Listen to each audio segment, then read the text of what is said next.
যারা পর্যবেক্ষক আছেন, স্থানীয় পর্যবেক্ষক সংস্থা যারা আছেন, আপনাদের ভূমিকা খুবই গুরুত্বপূর্ণ হবে এবং বিগত বছরগুলোতে যেমন ছিল সেরকম না হয়ে আসলে আপনারা নিরপেক্ষভাবে এই নির্বাচনটা পর্যবেক্ষণ করবেন, সেটা প্রত্যাশা থাকবে। প্রত্যাশার ক্ষেত্রে তিনটা জিনিস আমি একটু ফোকাস করতে চাই এবং আমার আশা থাকবে যে এটা আপনাদের অলরেডি পরিকল্পনায় আছে। ভোট দিতে পারেননি, যারা ভোট দিতে পেরেছেনও তারাও জানতেন যে তাদের ভোটটা আসলে কাউন্ট করবে না, ভোটের ফলাফলে তেমন কোনো প্রভাব ফেলবে না। নির্বাচনের ফলাফল আগে থেকেই মোটামুটি জানা ছিল। যেহেতু গণ অভ্যুত্থান পরবর্তী একটা প্রেক্ষাপটে আমরা আছি, আগামী নির্বাচন আমরা অবশ্যই প্রত্যাশা করি সেরকম হবে না, অবাধ সুষ্ঠু একটা নির্বাচন হবে। মানুষ খুব উচ্ছ্বাসের সাথে ভোট দিতে যাবেন এবং যেই প্রার্থীকে তারা পছন্দ করেন, মনে হবে যে এই প্রার্থীকে ভোট দিলে আসলেই জনগণের কল্যাণে তিনি কাজ করবেন, এরকম একটা নির্বাচনের দিকে আমরা যাব, সেটাই সবার প্রত্যাশা।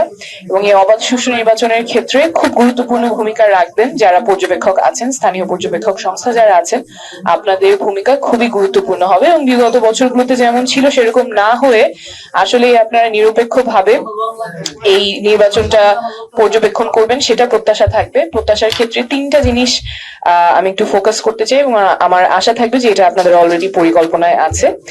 প্রথম হচ্ছে, আপনারা ইন্টিগ্রিটির সাথে পর্যবেক্ষণটা করবেন, সততার সাথে করবেন। কোনো ধরনের প্রভাব, দল মত